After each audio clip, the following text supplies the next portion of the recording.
하나님께 영광의 박수 드립니다. 감사합니다. 오늘이 2017년 마지막 주입니다. 그리고 오늘 밤이 송구영신 예배로 2018년 새해를 맞이하게 됩니다. 여러분들이 모두 저녁에 참여하여 희망이 넘치는 한 해를 맞이하시기 바랍니다. 오늘은 마지막까지 쓰임받는 사람이라는 제목으로 말씀을 나누기 원합니다. 비행기는 이륙할 때보다도 착륙할 때 더 많은 사고가 난다고 말합니다. 그것은 마지막에 중요성을 얘기해 줍니다. 우리 시작이 반이다는 말이 있죠. 네, 시작은 반이지만 마지막 마침은 전부입니다. 마지막 마침이 정말 중요하지요. 우리는 12정탐꾼의 얘기를 잘 압니다. 그들은 출애굽할 때 12지파의 리더로 잘 출발한 사람들입니다.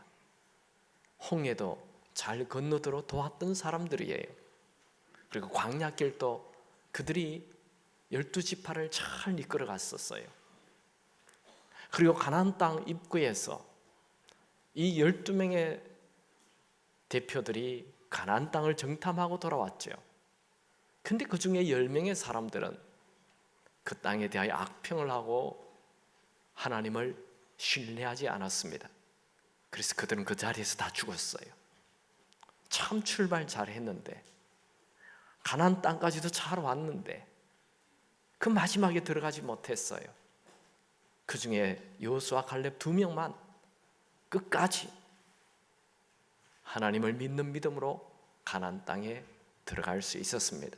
이들뿐만 아니라 성경에는 출발은 잘했는데 마지막이 믿음을 버려서 하나님께 버림받는 사람들의 얘기가 많이 나오고 있습니다.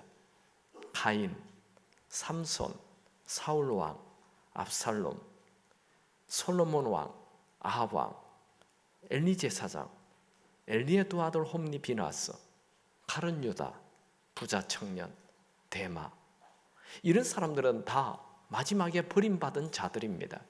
반면에 노아, 셈, 아브람, 이삭, 야곱, 요셉, 모세, 여호수아, 기드온, 사무엘, 엘리야, 엘리사, 다윗, 세례 요한, 사도 요한, 베드로, 사도 바울, 마가, 이런 사람들은 마지막까지 잘 산 자들입니다. 인생이라는 것은 한 번 잘 사는 게 중요한 게 아니에요. 끝까지 잘 사는 게 중요하죠. 인생은 처음도 중요하고 중간도 중요하고 마지막은 더더욱 더 중요합니다. 그리스도인의 삶이란 시작을 잘 하느냐 못하느냐가 중요한 것이 아니고 마지막까지 잘 사는 것이 중요한 것이죠. 오늘 아브라함의 인생 마지막 부분을 보게 됩니다. 이 아브라함의 마지막을 보며 우리도 마지막을 어떻게 살아야 할지 생각하는 소중한 시간이 되기 바랍니다. 먼저 창세기 25장 1절을 보겠습니다. 다 같이 읽을까요? 아브라함이 후처를 맞이하였으니 그의 이름은 그두라라. 창세기의 순서를 본다면 오늘 창세기 25장이 아브라함의 마지막 장이에요. 아브라함은 창세기 12장에 시작이 됩니다. 근데 12장에서 그는 잘 출발을 합니다. 그리고 창세기 23장에 가면 아브라함의 아내 사라가 127세 나이로 죽게 됩니다. 아브라함의 나이는 137세, 자기보다 10살 작은 사라는 127세에 그의 아들 37살, 이삭의 나이 37살에 사라가 죽어요. 근데 아브라함보다 먼저 죽었어요. 아니, 아브라함보다 10살 작은 사라가 먼저 죽을 줄은 생각도 못했어요. 여러분, 죽음에는 순서가 없어요. 나보다 어리다고요? 나보다 나이가 많다고요? 아직 아들이라고요? 네, 아무도 몰라요. 며칠 전에 그 목욕탕에 간 그 사람이 그렇게 죽을 줄 누가 알았겠습니까? 여러분, 우리의 손금 사이에 죽음이라는 단어가 기어다니고 있어요. 우리의 호주머니는 언제나 죽음이라는 단어가 잡힙니다. 그래서 우리는 언제나 오늘 내가 죽을 수 있다라는 이 생각을, 오늘이 내 인생의 마지막이라는 생각을 가지고 매일 살아야 하는 것입니다. 이번 강사로 오신 유두순 목사님께서 그런 말을 했죠. 첫 시간에 그분이 나이 88세인데 오늘이 내 인생의 마지막 설교라고 설교를 한다, 그렇게 말했어요. 여러분, 우리는 매일을 오늘이 내 인생의 마지막 날처럼 생각하고 살아야 하는 것이죠. 영어에 이런 말이 있죠. Present is a present이라는 말이 있어요. 현재가 선물이다, 그런 말이에요. 오늘이 내 인생에 하나님이 주시는 마지막 선물인 줄 알고 오늘을 소중하게 사시기 바랍니다. 사라가 죽었을 때 이삭의 나이는 37세랬죠. 아브라함은 사라가 죽은 이후 3년이 지나 이삭의 나이 40세 때에 이삭을 리브가와 결혼을 시켜 주었습니다. 그때 아브라함의 나이는 140세였어요. 이제 아브라함은 아들 장가를 보낸 이후에 혼자 더 사는 이 외로움을 해결하기 위하여 그두라라는 후처를 맞이하게 됩니다. 만약 아브라함이 이삭을 결혼시킨 이후 이 후처를 맞이했다면 그는 그두라와 함께 35년을 더 살다가 죽게 되는 것입니다. 그냥 믿음의 조상답게 살아 죽은 이후 혼자 살았으면 좋았을 것 같은데 성경은 그냥 있는 그대로를 기록하고 있어요. 여러분, 성경은 그 사람에 대하여 아무리 위대한 사람이라도 아무런 꾸밈도 없고 과장도 없고 덧붙임도 없고 그대로를 기록하는 것입니다. 마치 우리의 인생은 하나님께서 하늘나라의 우리의 삶의 모든 것을 그대로 다 생명책에 기록되고 있습니다. 아브라함은 노후에 후처를 얻어 자녀 6명을 낳게 되지요. 그게 창세기 25장 2절에서 4절 쭉 기록이 됩니다. 여기 후처를 통해 태어난 아들이 6명이고 손자 7명, 증손자 3명, 총 16명이 태어납니다. 아니, 성경은 아브라함이 그 이삭을 낳기 전에 나이가 늙어 아이를 낳지 못한다라는 말을 몇 번이나 했어요. 그런데 어떻게 사라가 죽은 이후에 아들 6명이나 더 낳습니까? 이건 뭘 얘기하죠? 그것은 하나님께서 아브라함이 100세의 아들 낳을 때에 특별한 건강을 주셨던 것이죠. 그 건강이 죽을 때까지 계속되었던 것입니다. 아브라함은 큰 족장이었습니다. 그에게는 많은 재산과 많은 소유물이 있었어요. 원래 큰 족장이나 왕들에게 아들들이 많으면 그 재산 전쟁이 일어나게 되어 있어요. 아브라함은 이것을 잘 알고 있습니다. 그래서 그는 살아 있을 때 자기 재산을 다 분배해 버립니다. 창세기 25장 5절 6절을 같이 한번 읽겠습니다. 아브라함이 이삭에게 자기의 모든 소유를 주었고 자기 서자들에게도 재산을 주어 자기 생전에 그들로 하여금 자기 아들 이삭을 떠나 동방 곧 동쪽 땅으로 가게 하였더라. 아브라함에게는 약속의 아들은 이삭 한 명뿐이에요. 비록 지금 자기의 후처인 그들과 함께 살고 있지만 정에 이끌려 이 첩의 말을 듣고 판단이 허리해져서 함부로 행동하지 않아요. 이런 모습은 솔로몬의 모습과는 아주 대조적이지요. 솔로몬은 말년에 첩들의 말을 듣고 우상 숭배를 하고 그의 인생 말년이 비참하게 되었습니다. 아브라함은 하나님께서 약속하신 약속의 아들 이삭에게 자기의 모든 재산을 다 넘겨줍니다. 그리고 후처 그두라에게서 낳은 아들들에게는 그냥 섭섭하지 않도록 재산 조금씩 줘서 떠나가게 하였습니다. 그리고 이삭을 완전히 떠나가게 만듭니다. 여기에 주목할 것은 아브라함이 자기 생전에 유산을 상속하고 서자들을 이삭으로부터 다 떠나게 만들었다는 거예요. 아브라함은 노년에 낳은 첩들의 자손들과 함께 있고 싶어 했을 것입니다. 그렇지 않겠어요? 이 나이 140 이후에 낳은 아이들 얼마나 이뻤을까요? 늦둥이인데, 늦둥이는 더 사랑해 간다고 그러더라고요. 그런데 아브라함은 정에 이끌리지 않아요. 그는 하나님께서 그에게 주신 약속의 아들 이삭에게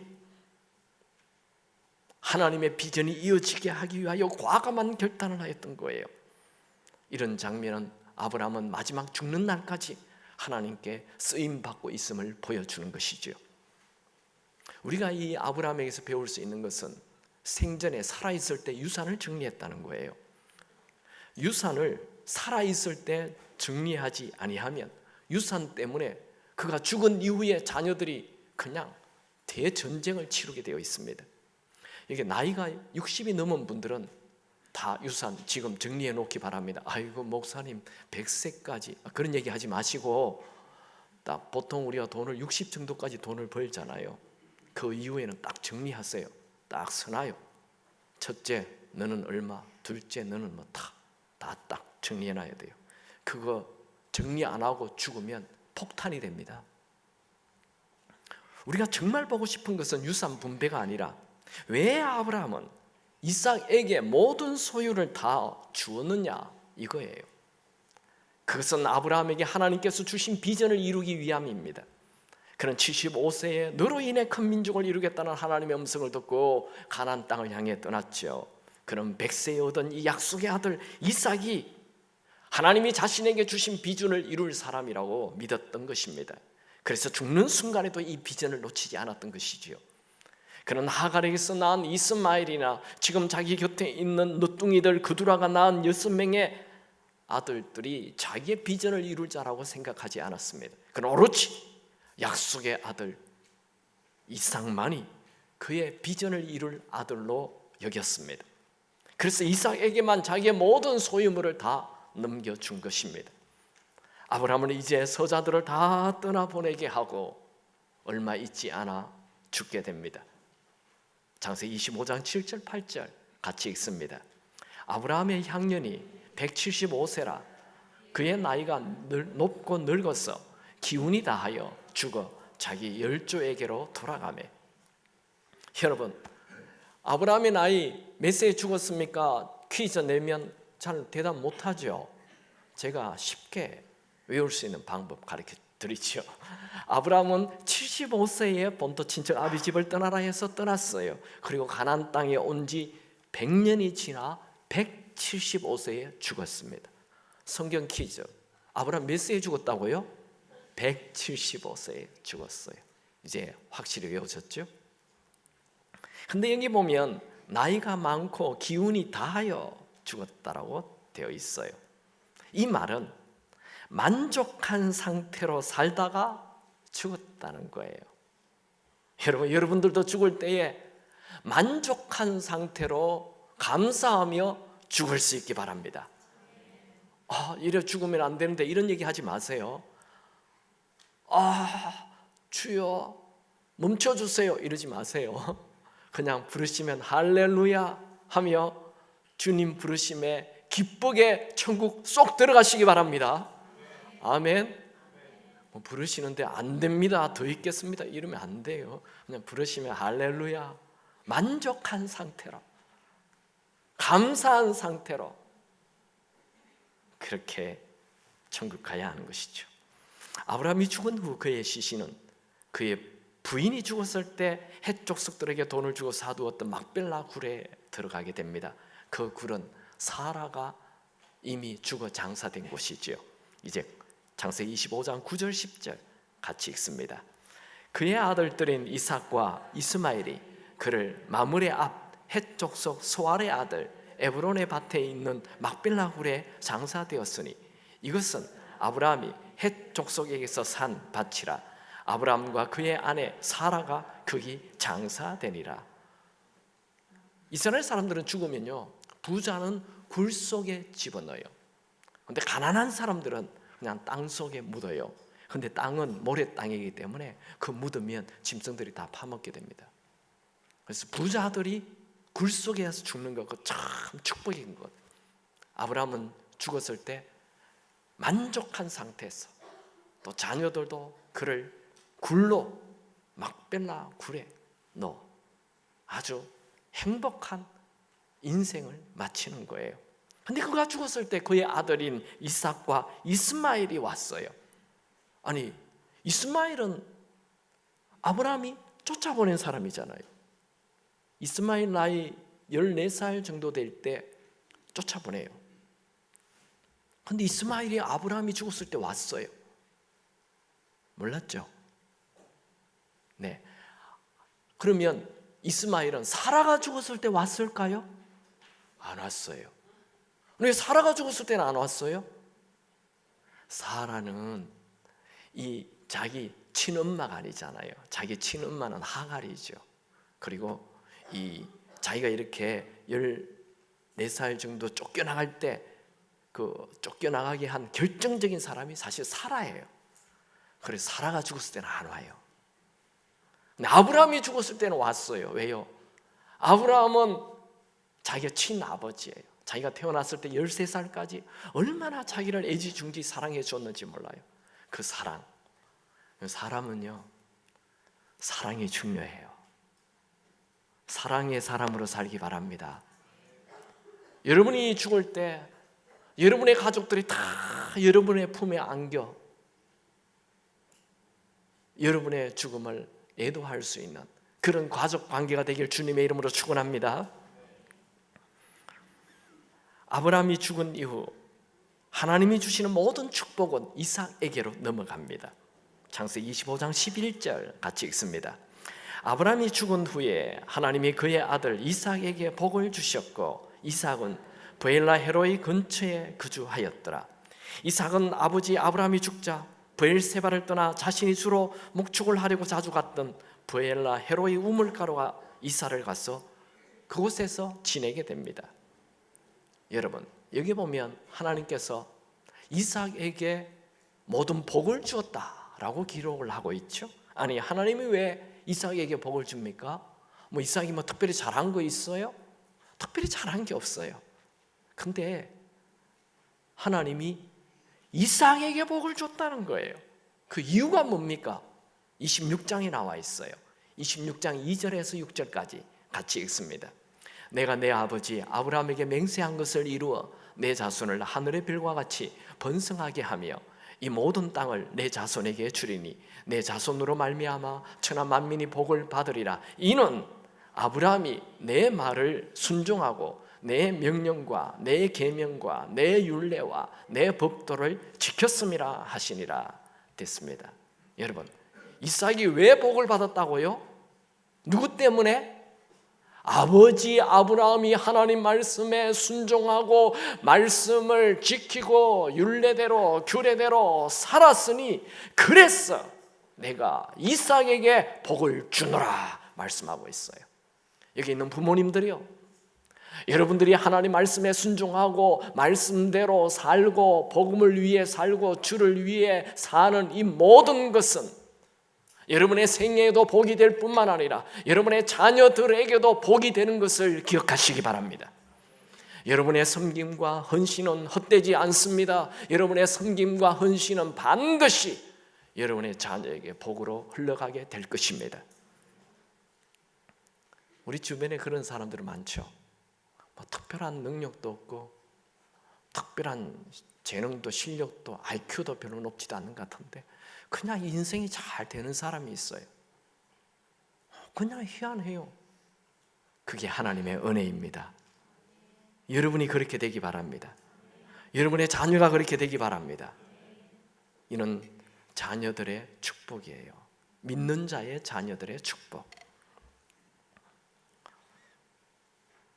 아브라함의 인생은 그의 믿음의 바톤이 이삭에게 넘겨지는 것으로 끝이 납니다. 오늘 저는 아브라함의 인생의 마지막 장면을 보면서 두 가지를 생각해 보기 원합니다. 첫 번째, 아브라함은 믿음이 계속 성장했다는 거예요. 죽는 날까지. 그런 창세기 12장에 75세에 본토 친척 아비 집을 떠나라 할 때 확 떠나죠. 대단한 믿음이죠. 어디로 가야 할지 모른 채 떠났다라고 기록하고 있어요. 히브리서 11장 8절에 보면 믿음으로 아브라함은 부르심을 받았을 때에 순종하여 장래의 유업으로 받을 땅에 나아갈새 갈 바를 알지 못하고 나갔으며. 참 대단하죠. 그가 30세에 떠난 게 아니에요. 몇 세에? 75세에. 저는요, 제가 딱 50이 넘어가니까 기억력이 굉장히 이제 문제가 있다는 걸 느껴지더라고요. 전에 읽었던 책도 읽어보면 이거 전에 읽었나? 근데 줄을 다 쳐놨어요. 누가 쳤지? 내가 쳤더라고요. 희한하네. 이제 50이 넘어가니까 그렇더라고요. 그래서 나는 50부터 다시 어디 가서 뭐 공부를 하거나 학교에 들어가면 안 되겠구나 그런 생각을 했어요. 근데 아브라함은 75세에 새로운 일을 갈 바를 알지 못하고 새로운 일을 도전했다는 거예요. 참 대단한 사람이죠. 그가 떠나는 것, 이 갈대아 우르지를 떠나서 하란을 떠나서 유프라테스 강을 건너 가나안 땅에 간다는 것이 굉장히 위험한 일이거든요. 그때는 치안이 보장이 안 됩니다. 얼마든지 강도에 아니면 살인될 수도 있는, 죽을 수도 있는 위험을 무릅쓰고 떠났어요. 이게 믿음이에요. 그의 믿음. 근데 그의 믿음이 완전한 게 아니죠. 그가 가나안 땅에 도착해서 예배도 드리고 믿음을 보였는데 그 가나안 땅에 기근이 오자 하나님의 약속의 말씀을 버리고 또 애굽 땅으로 내려가잖아요. 그 믿음이 없는 일이죠. 그리고 애굽 땅에 내려갈 때 혹시 부인을 뺏어가면 어떡할까 고민하다가 자기 부인을 누이라고 속여서 왕에게 부인을 넘겨주잖아요. 그건 정말 믿음 없는 행동이거든요. 근데 하나님의 개입으로 그 아내를 다시 찾게 되죠. 그때 또 믿음이 생겨요. 그리고 창세기 14장에는 조카 롯이 전쟁 포로로 끌려갔다는 소식을 듣고 그가 318명의 군사를 데리고 그 야밤에 그 연합군을 기습해가지고 그 롯을 빼오잖아요. 그 하나님의 도움으로 그때 또 믿음이 생겼어요. 근데 창세기 16장에 보면 가나안 땅에 온 지 10년이 지났지만 아들 없음을 보고 하나님께 또 투덜거리죠. 그래서 부인이 그러지 말고 저 여종 하갈하고 하룻밤 자고 아이를 낳으라고 해서 또 그렇게 하룻밤을 자요. 그건 믿음이 없는 행동이지요. 근데 창세기 17장에 하나님께서 그에게 너 아들 주겠다 하며 이름 아브라함에서 아브라함으로 바꾸라. 그리고 너 할례를 받으라. 그리고 또 그 말씀을 믿고 이름 바꾸고 할례를 받았잖아요. 그건 믿음이 있는 일이지요. 그는 믿음이 있었다가 없었다가 왔다 갔다 이렇게 해요.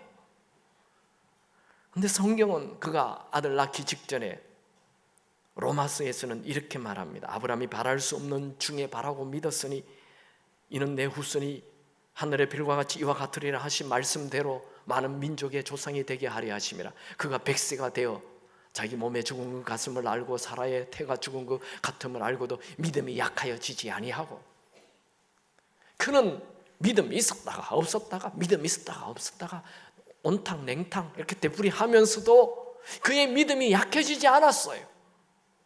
그래서 그가 믿음을 보이자 하나님께서 그 믿음을 보고 그에게 100세의 아들을 주셨어요. 기쁨의 교우 여러분, 여러분이 넘어지고 쓰러지고 또 넘어지고 또 쓰러지고 하면서도 다시 일어나는 믿음을 가지시고 믿음이 약해지지 않고 믿음이 점점 자라기 바랍니다. 드디어 아브라함이 아기 낳을 수 없는 불가능한 상황에서 100세의 아들이 태어날 때 그의 믿음이 점프하게 됩니다. 굉장히 큰 믿음을 가지게 됩니다. 여러분 인생 앞에 도무지 건너지 못할 큰 문제의 벽이 나타났습니까? 그때 믿음으로 살아서 이 큰 벽이 여러분의 인생의 문제를 해결하는 다리가 되기를 축원합니다. 아무리 여러분 인생에 큰 벽이 있다 하더라도 믿음을 가지면 그 장애물은 극복될 것이고, 그리고 여러분의 믿음은 점프될 것입니다. 아브라함의 믿음은 나중에 이 100세에 태어난 아들이 한 17세 정도 되었을 때 하나님이 그 아들을 바치라고 얘기하자 모리아산에 그 아들을 바치는 정도에까지 믿음이 확 올라가 버렸어요. 히브리서 11장 17절 말씀 한번 같이 읽어볼까요? 시작.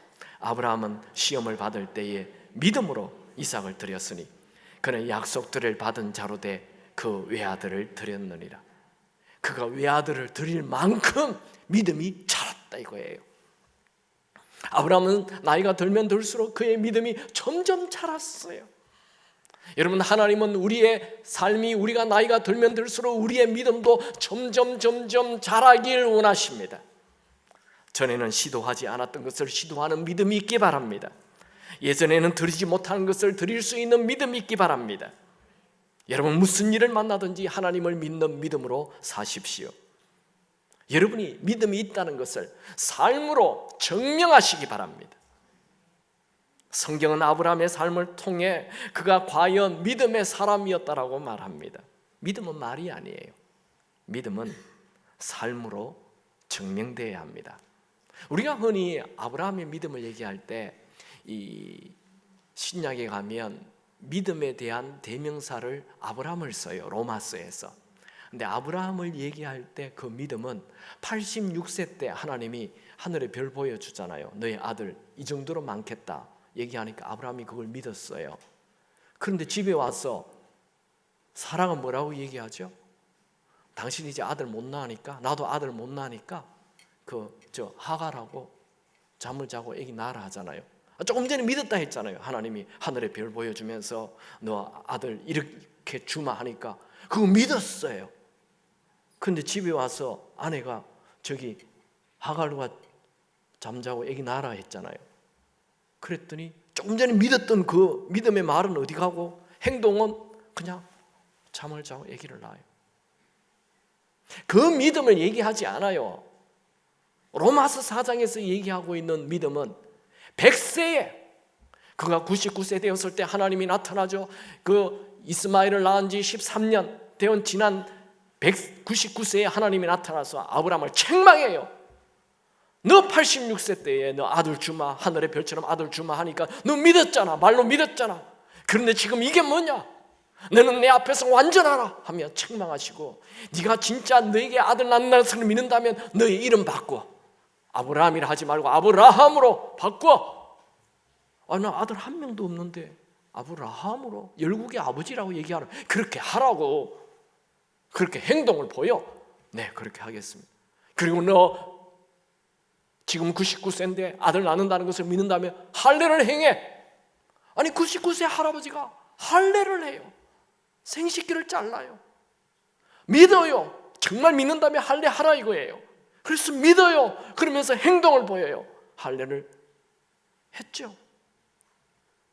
로마서 4장에서 아브라함의 믿음을 얘기할 때는 바로 이 100세, 99세 그 믿음을 얘기하는 거예요. 86세 때 말로만 믿음 그 믿음이 아니에요. 한번 성경을 봅시다. 로마서 4장 18절에서 22절 여러분들이 자세히 읽어보시기 바랍니다. 같이 읽죠. 아브라함이 바랄 수 없는 중에 바라고 믿었으니 이는 내 후손이 이같으리라 하신 말씀대로 많은 민족의 조상이 되게 하려 하심이라. 그가 100세나 되어 자기 몸이 죽은 것 같고 사라의 태가 죽은 것 같음을 알고도 믿음이 약하여지지 아니하고 믿음이 없어 하나님의 약속을 의심하지 않고 믿음으로 견고하여졌어 하나님께 영광을 돌리며 약속하신 그것을 또한 능히 이루실 줄을 확신하였으니 그러므로 그것이 그에게 의로 여겨졌느니라. 우리 보통 이렇게 알고 있죠. 천국은 믿음으로 간다고 얘기하죠. 그 믿음은 말로만 믿는 믿음이 아닙니다. 정말 믿는 믿음의 행동이 있는 믿음을 얘기하는 거예요. 그가 정말 99세에 그 하나님이 아들을 주신다는 것을 믿고 이름도 바꾸고 할례도 행하고 진짜 믿었어요. 그때 아들이 태어난 거예요. 그게 의인이 된 거예요. 여러분들도 믿음의 행동으로 의인이 되기 바랍니다. 여러분이 믿음이 있다는 것은 삶으로 증명이 돼야 돼요. 삶으로 증명되지 않는다면 그 믿음은 가짜입니다. 삶으로 증명된다는 건 뭐예요? 삶은 말, 삶은 시간, 삶은 돈, 이 세 가지가 우리의 삶을 보여주는 거예요. 첫 번째로 믿음으로 사는 사람은 말이 달라서야 합니다. 걱정이 아니라 기대가 넘쳐야 되죠. 매일 아침에 일어나자마자 걱정을 한다는 것은 믿음으로 사는 게 아닙니다. 아침에 일어나자마자 하나님을 기대하며 기대가 있어야 돼요. 그게 믿음입니다. 오늘 여호와의 선하심과 인자심이 평생 나를 따라다닐 것이다 라고 말하며 하루를 출발하시기 바랍니다.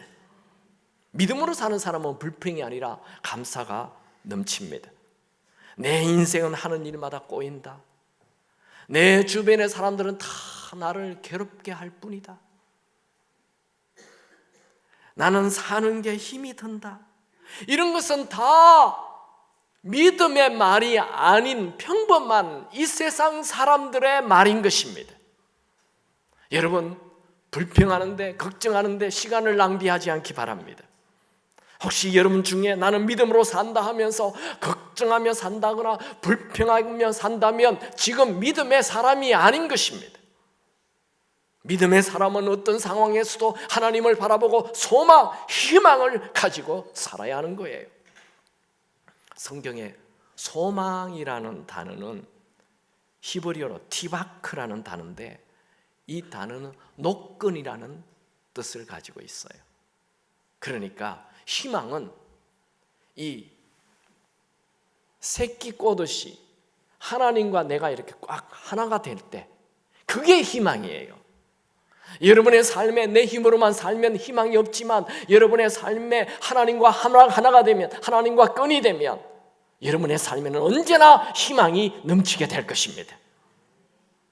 두 번째로 믿음으로 사는 것은 시간 사용이 달라야 합니다. 주일 예배는 기본입니다. 시간만 나면 하나님께 나가야 합니다. 시간만 나면 기도해야 됩니다. 시간만 나면 말씀을 봐야 됩니다. 시간만 나면 주를 위한 봉사가 있어야 됩니다. 그런데 믿음으로 산다 말을 하면서 시간만 나면 죄 짓는 곳에 가요. 시간만 나면 술 먹는 장소에 가요. 여러분, 죄는 우리의 인생을 다 낭비하게 합니다. 내 시간을 내 마음대로 쓴다. 그 믿음의 사람이 아니에요. 믿음의 사람은 시간 사용이 달라야 돼요. 세 번째, 믿음의 사람은 돈 사용이 달라야 돼요. 11조는 기본입니다. 나와 가족만을 위해 사용하는 돈을 이웃과 교회와 주를 위해 사용해야 돼요. 돈을 어디에 쓰느냐를 보면 그 사람의 믿음을 딱 알 수 있어요. 그건 제 얘기가 아니에요. 예수님의 얘기죠. 돈이 있는 곳에 마음이 있다. 그렇게 말씀하셨죠.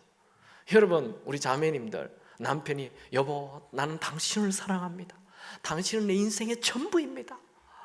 난 당신만을 사랑하고 이렇게 말을 하고 돈은 1원도 갖다 주지 않고 그 돈을 다른 여자에게 다 갖다 줘요. 그 사랑은 가짜예요. 거짓말이에요. 여러분들이 하나님을 사랑한다고요? 하나님이 내 인생의 전부라고요? 그렇다면 여러분의 사용하는 돈이 달라야 하는 것이지요. 여러분의 믿음이 점점 성숙되어지길 주님의 이름으로 축원합니다. 지금 좀 부족해도 됩니다. 어제보다 오늘 더 나아지면 되는 것이죠. 이 세상에 완벽한 사람은 없습니다. 누구에게나 흠이 있습니다. 아브라함도 많은 흠이 있었잖아요. 그런데 그는 점점 달라졌어요. 여러분, 우리는 완성품이 아닙니다. 지금 완성되어 가고 있죠. 지금 우리는 성숙되는 과정에 있습니다. 우리는 하나님이 부르시는 그날까지 믿음으로 살고 끝날까지 계속 믿음이 자라야 하는 것입니다. 오늘 저는 아브라함의 인생을 정리하면서 그의 믿음이 계속 자라가고 있었다라고 말을 했습니다. 두 번째로, 아브라함은 끝까지 그는 하나님이 주신 비전을 향해 살았습니다. 아브라함의 인생은 75세에 자기만을 위해 살다가 하나님이 주시는 비전, 큰 민족을 이루시겠다는 그 비전을 향해 살기 시작했습니다. 그래서 그는 가나안 땅에 와서 100년 살다가 이제 그의 인생 끝이 나요. 그는 죽음 직전에 자기의 모든 소유를 이삭에게 다 물려줬어요. 그는 자기 옆에 있는 사라가 죽은 이후에 첩으로 들어온 그 그두라에게 낳은 6명의 아들에게 재산을 물려주지 않습니다. 그들에게는 조금 그냥 선물 정도만 주고 모든 것을 이삭에게 넘겨주었습니다. 왜냐하면 아브라함의 비전이 이삭에게 있기 때문입니다. 아브라함은 자신의 비전을 이삭에게 잘 물려주었어요. 그리고 그 비전을 이루고 하나님의 부르심을 향해 가고, 또 이삭은 자기 아버지 아브라함이 자기에게 물려준 그 비전을 자기 아들 야곱에게 또 잘 물려줍니다. 결국 아브라함, 이삭, 야곱의 후손에서 예수 그리스도 메시아가 태어나죠. 무슨 얘기입니까? 아브라함의 인생의 목표는 메시아였던 것입니다. 여러분, 한 분밖에 살지 않는 인생, 끝까지 믿음으로 살고 끝까지 예수를 전하는 삶을 사시기 바랍니다. 우리는 왜 삽니까? 로마서 14장 7절 8절 다 같이 읽습니다. 시작. 우리 중에 누구든지 자기를 위하여 사는 자가 없고 자기를 위하여 죽는 자도 없도다. 우리가 살아도 주를 위하여 살고 죽어도 주를 위하여 죽나니 그러므로 사나 죽으나 우리가 주의 것이로다. 아멘. 오늘도 여러분이 예수 그리스도를 전하는, 복음을 전하는 자로 사시기 바랍니다. 20세기 네덜란드 첫 수장에 오른 아브람 카이프, 그의 경력은 아주 화려합니다. 그는 57년간 공직 생활, 수상으로 4년, 우리나라 같으면 대통령입니다. 대통령으로 4년, 목사로 7년, 하원 의원으로 7년, 상원 의원으로 7년, 교수로 20년, 정당 의장으로 42년, 편집인으로 47년, 그리고 그가 쓴 책 232권, 또 그의 책은 각 분야에서 베스트셀러로 이름이 올려졌습니다. 진짜 놀랍습니다. 어떻게 한 사람이 이렇게 엄청난 인생을 살 수 있습니까? 그의 딸에게 쓴 편지를 보면 그의 업적이 그냥 나오지 않았음을 알 수 있게 됩니다. 그는 이렇게 그의 딸에게 편지를 보냈습니다. 내 침대 위에는 십자가가 걸려 있는데 내가 그것을 쳐다볼 때마다 매일 밤 주님이 나에게 이렇게 묻는 것만 같다. 너는 나의 쓴 잔에 버금가는 고통이 무엇이냐?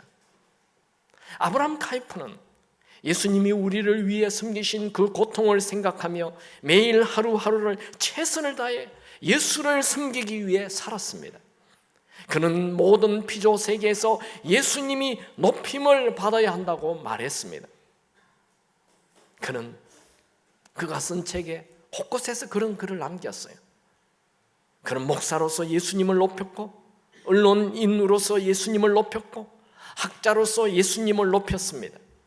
여러분, 최고의 인생을 산 사람은 마지막까지 예수의 이름을 높이고 예수를 전하며 사는 사람입니다.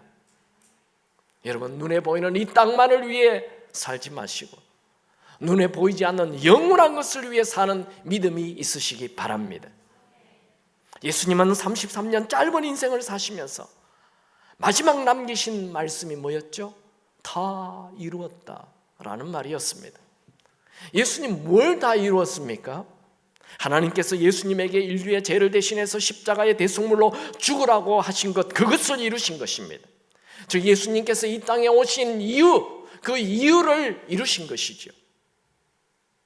여러분, 우리가 이 땅에 왜 태어났을까요? 우리를 이 땅에 태어나게 한 목적이 있습니다. 이유가 있습니다. 하나님이 여러분을 이 땅에 보내신 목적, 하나님이 우리를 이 땅에 보내신 이유를 이루는 인생이 되기를 주님의 이름으로 축원합니다.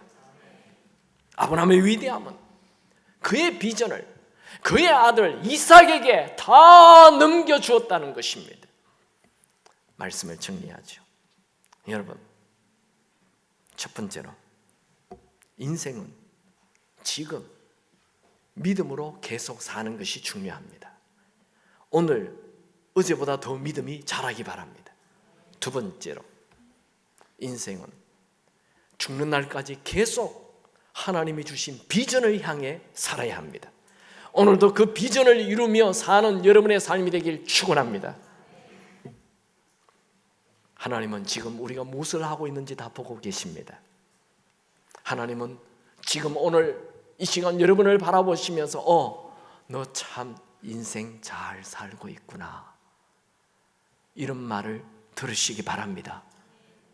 아니야, 그건 아니지, 그거 그만해, 그것 그만하시기 바랍니다. 오늘 아브라함의 인생의 마지막을 보았습니다. 아브라함이 죽은 이후 신약 성경은 아브라함을 믿음의 조상 아브라함이라고 기록하고 있죠. 우리는 아브라함의 인생을 보기만 해도 은혜가 돼요. 우리가 왜 이렇게 긴 시간 동안, 몇 달 동안 아브라함의 인생을 보았습니까? 그의 인생을 보니 하나님이 보이는 것입니다. 그의 믿음을 보니 나도 그 믿음을 갖고 싶은 것입니다. 여러분이 지나가면 사람들이 여러분 때문에 은혜 받게 되기 바랍니다. 야, 저분 보니까 하나님이 살아계시는 걸 느껴진다, 그런 말을 들으시기 바랍니다. 저의 꿈은 제가 60이 되었을 때 제가 걸어가면 동네 꼬마들이 야, 저기 하나님의 사람이 지나간다 하며 쫄쫄 따라다니는 게 제 꿈입니다. 그런데 이제 2년밖에 안 남았는데 어떻게 하면 좋아요? 우리 옆에 있는 분과 한번 악수합시다. 당신을 보니 하나님이 보입니다.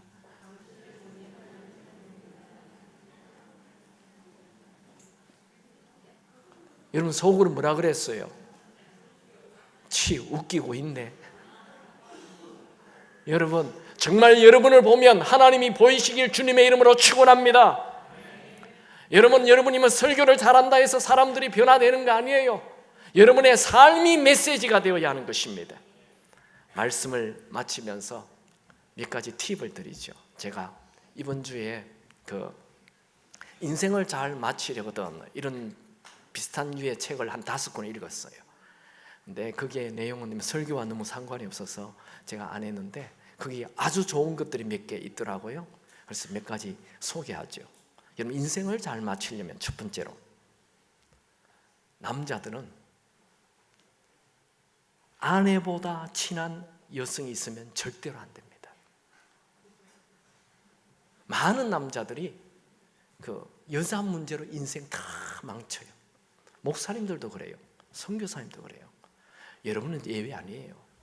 많은 남자들이 여자 문제로 다 인생 엉망이 돼요. 그렇다면 지금 아내보다 친한 여성이 있다면 당장 멈추기 바랍니다. 제가 좋게 얘기할 때 멈추기 바랍니다. 진짜예요. 여자들은 예입니까? 여자들도 똑같아요. 내 남편보다 더 친한 남자가 있다. 당장 스탑하세요. 나이가 10살 아래, 요새는 10살 아래 남자 더 무서워요. 안 돼요. 무조건 안 돼요. 두 번째, 나이 60 정도 넘어가면 돈 욕심 내지 말아요. 있는 것에 족한 줄 알고 사시기 바랍니다. 돈 욕심 내다가 빨리 죽어요. 그리고 돈 욕심 내다가 위험한 길로 빠져요. 돈 욕심내지 마. 세 번째, 지금 가지고 있는 것으로 섬기십시오. 나 나중에 한 80 넘으면 그때 섬기겠다. 누가 여러분을 80까지 살려준답니까? 네, 지금 섬겨요. 지금 있는 것으로 섬겨요. 섬김은 더 큰 은사를 받게 해줍니다. 지난 성탄절 때 우리 그 미국 여성교사인 서서평 선교사 한국에 와서 고아와 과부와 나병 환자들을 위해 살다가 54세로 죽었잖아요. 그가 죽었을 때 광주 전체가 눈물의 바다가 됐어요. 그녀가 남긴 마지막 말 기억나십니까? Not success, but service. 성공이 아니라 섬김입니다. 여러분, 마지막까지 인생을 잘 살아 하나님에게 착하고 충성된 종이라는 말을 듣는 여러분 모두가 되기를 주님의 이름으로 축원합니다. 한번 악수합시다. 옆에는 마지막까지 잘 삽시다. 찬양할까요? 당신은 하나님의 은혜 아래